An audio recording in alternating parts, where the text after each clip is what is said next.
Hi friends, ಇವತ್ತಿನ video ಮೂಲಕ ಕೊಬ್ಬರಿ ಲಡ್ಡು ಈಸಿಯಾಗಿ ಪಾಕ ಇಲ್ದಿರ ಯಾವ ರೀತಿ ಮಾಡ್ಕೋಬಹುದು ಅಂತಂದ್ಬಿಟ್ಟು ತೋರಿಸ್ಕೊಡ್ತಾ ಇದ್ದೀನಿ.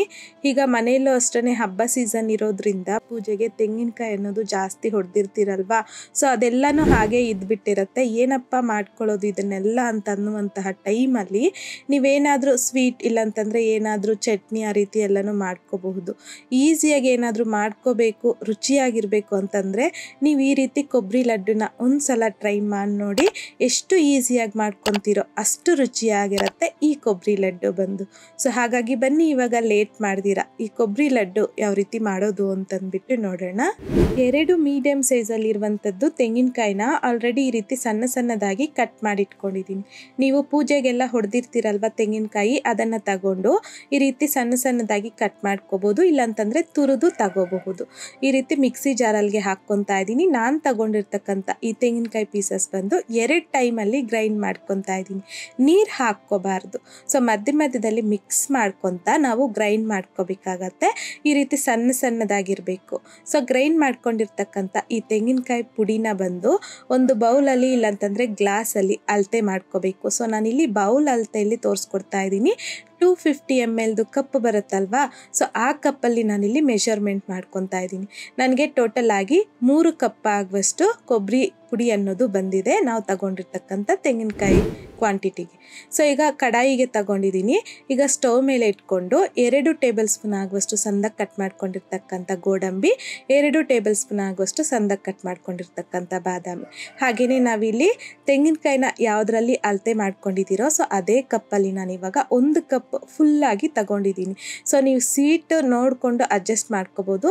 ಸೊ ನಾನು ತಗೊಂಡಿರ್ತಕ್ಕಂಥ ಸ್ವೀಟ್ ಅನ್ನೋದು ಕರೆಕ್ಟಾಗಿ ಸರಿ ಹೋಗುತ್ತೆ. ಸ್ವಲ್ಪ ಸ್ವೀಟ್ ಜಾಸ್ತಿ ಬೇಕು ಅನ್ನೋರು 1.5 ಕಪ್ ಆಗುವಷ್ಟು ತಗೋಬೋದು.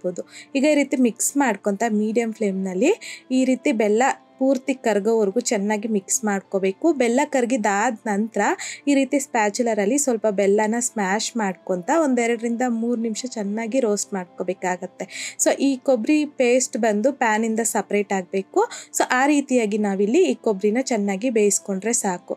ಈಗ ಫ್ಲೇವರ್ಗೋಸ್ಕರ ಒಂದು 4-5 ಏಲಕ್ಕಿನ ಕುಟ್ಟಿ ಪುಡಿ ಮಾಡಿ ಹಾಕ್ಕೊಂಡು ಮಿಕ್ಸ್ ಮಾಡ್ಕೊತ ಜಸ್ಟ್ 1 ನಿಮಿಷ ಚೆನ್ನಾಗಿ ಬೇಯಿಸ್ಕೊಂಡ್ರೆ ಸರಿ ಹೋಗುತ್ತೆ. ಅದಾದ ನಂತರ ಚೆಕ್ ಮಾಡ್ಕೊಳ್ಳಿ. ಕೈಗೆ ತಗೊಂಡು ಈ ರೀತಿ ಉಂಡೆ ಮಾಡ್ಕೋಬೇಕು.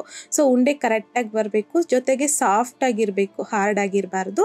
ಸೊ ಈ ಟೈಮಲ್ಲಿ ಫ್ಲೇಮ್ನ ಆಫ್ ಮಾಡಿಕೊಂಡು ಈ ರೀತಿ ಸ್ವಲ್ಪ 1-2-3 ನಿಮಿಷ ಹಾಗೆ ಬಿಟ್ಬಿಡಿ. ಪೂರ್ತಿಯಾಗಿ ತಣ್ಣಗಾಗೋ ಅವಶ್ಯಕತೆ ಇಲ್ಲ. ಜಸ್ಟ್ ನಾವು ಈ ರೀತಿ ಕೈಯಲ್ಲಿ ತಗೊಂಡು ಉಂಡೆ ಕಟ್ಟುವ ಹದಕ್ಕೆ ಸ್ವಲ್ಪ ತಣ್ಣಗಾದರೆ ಸಾಕು. ಪೂರ್ತಿಯಾಗಿ ತಣ್ಣಗಾಗೋವರೆಗೂ ಬಿಡಬಾರ್ದು.